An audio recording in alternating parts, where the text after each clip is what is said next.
j'ai proposé un moratoire. Pourquoi un moratoire? Parce qu'il faut donner un coup d'arrêt immédiat à un certain nombre de flux, et même à tous les flux.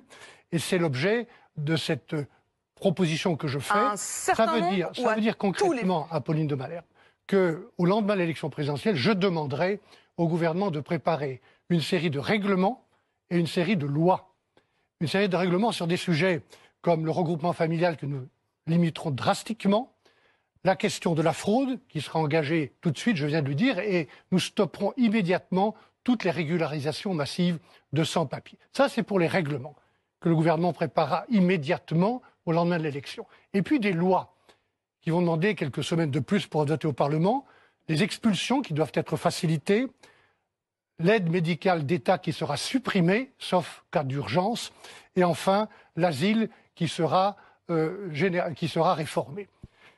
Ce moratoire et ces lois vont exiger des précautions, parce que nous avons affaire, depuis une vingtaine d'années, à une accumulation de jurisprudence européenne, la Convention européenne des droits de l'homme, la Cour de justice nationale, le Conseil constitutionnel, le Conseil d'État, qui peuvent nous interdire de prendre des mesures dont nous avons besoin sur les sujets que je viens d'évoquer. Et donc voilà pourquoi je propose cette protection constitutionnelle, ce bouclier constitutionnel à l'occasion du référendum qui sera proposé au mois de septembre.